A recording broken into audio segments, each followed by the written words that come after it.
بسم الله الرحمن الرحيم. الحمد لله رب العالمين والصلاة والسلام على أشرف الأنبياء والمرسلين دمانتين. السلام عليكم ورحمة الله وبركاته. maanta ay taariikhdu tahay 25 bisha shanaad 2017 halkan waxaan ka sheegayaa inaan ilaahay u mahadnaqayo oo aad iyo aad ugu faraxsanahay inaan xorriyadeedii dib aan u helay. shirkan jaraa'id waxaan kaga faa'iideysanayaa inaan ugu horeyn u mahadceliyo Allah ilaahay suura geliyay inaan xorriyadeeda helo. sidoo kale muxuu ahaayay mahadcelinta waxaan u mahadcelinayaa sidoo kale madaxweynaha Soomaaliland mudane Axmed Maxamuud Silaanyo oo ii fidiyay cafis. aad iyo aad baan ugu mahadcelinayaa. waxaan kaloo aan u mahadcelinayaa dhammaan cid kastoo ay garab istaagtay meeshay doonto ha joogto har iyo habeen ku fakaraysay sidaan xorriyadeeda u heli lahaa. يعني ما سو كوبي كرر runtii dadyowga yani mana magacaabi karo imika munaasabad kale iyo waqti kale insha Allah ayaan faahfaahin ku bixin doona. waxaan doonayaa oo kale halkan inaan ka sheego yani kulli waxaad isweydiinaysaan oo de kulli warbaahin baatiino meelaha isweydiinaysaan iyo maxkamadii iyo sida ay ahayd iyo arrimahaas laga yaabaa inaad isweydiisaan yani idinku filan inaan cadaalad helay iyo inaan cadaalad helin garsoorihii xukumay iyo gudoomiyaha maxkamadda sare hadaladoodii sida u kala duwanaayeen iyo sida isaga hor imanayeen. garsoorihii xukunka igu riday iyo wixii la igu soo eedeeyay waxay ahaayeen iyo kadib wuxuu yiri gudoomiyaha maxkamadda sare markay ay warbaahintu ku wareysatay London hadaladaas ay u kala duwanaayeen ayaa muxuu ahayd ku filan halka inaan cadaalad helay iyo inaan cadaalad helin. waxaan halkan doonayaa inaan ka cadeeyo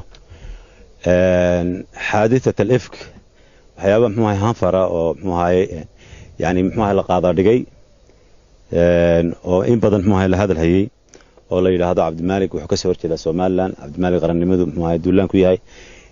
waxaan doonayaa halkan aan ka cadeeyo Cabdimaalik kama soo horjeeda Soomaaliland iska day inaan ka soo horjeedo Soomaaliland laakiin cadowga Soomaaliland man ka soo horjeeda yani inay wax noqoto ay horumar gaadho ayaan doonaynaa. wixii ku duulaana inaan bayaamino aan farta ku fiiqno aan naano waxa weeye kaas ayaa ah cadow Soomaaliland.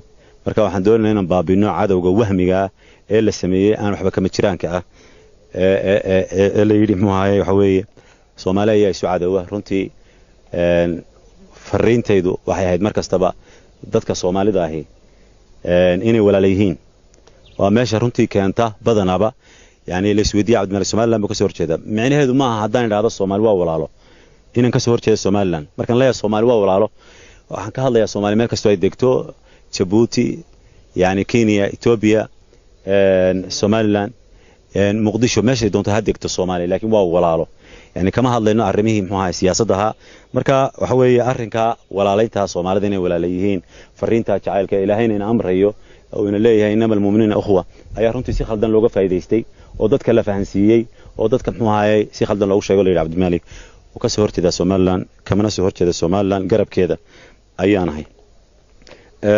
waxaan doonayaa runtii halkan inaan muxuu ahaa iyadana ka iftiimiyo yani haddaan anigu maadaama aan maanta xorriyadeedii helay oo alxamdulillah aan dabada taaganahay waxaan doonayaa inaan u sheego madaxweynaha Soomaaliland iyo cid kasto ay khusayso cadaaladda oo dulmigana nacab waxaan u sheegayaa inay jiraan xabsigan ka soo baxay dad ay ku muddo dhaaftay muddadii xabsiga qaar ay muddo 6 sano ay dhaaftay intay xidhnaayeen oo uu ka dhamaaday oo aan la sii dayn. runtii arrinkaas aan doonayaa in muxuu ahaa diiradda la saaro oo muxuu ahaa dadkaas dulman ee dhibaataysan iyaga awgood roobku ma inoogu dii waayay in laga soo daayo oo laga qaado oo jeelka laga soo daayo dad badan oo dhibaataysan baa jira. waxa laga yaabaa in aanay bulshadu ka warqabin. runtii anigu muxuu ahaa dad halkaas aan ku soo arkay dhibaataysan oo muddadii ay dhaaftay. insha Allah cadaaladda iyo muxuu ahaa meelihi aan soo maray ilaa booliska ilaa xeer ilaalinta ilaa maxkamadda ilaa jeelka wixii aan soo arkay inaan cadaalad meelaha ku soo arkay inaan ku soo arag mar labaad baan muxuu ahaa shir jaraa'id oo kale oo faahfaahsan aan ka qaban doona aan arrimaha kaga hadli doona. gabagabadii waxa muxuu ahaa fooda inagu soo haysa bishii barakaysaneed ee Ramadaan bishaas oo ah bil khayr qabta waxa weeye alxamdulillah markan waxaan u muuqdaaba inaan u soo baxay dadkii muxuu ahaa jilicsanaa dadkii dan yartaha.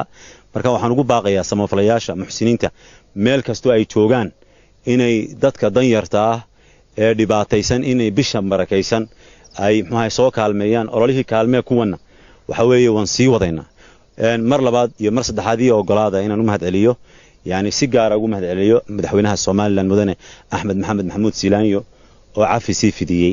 Assalaamu calaykum waraxmatullaahi wabarakaatuh.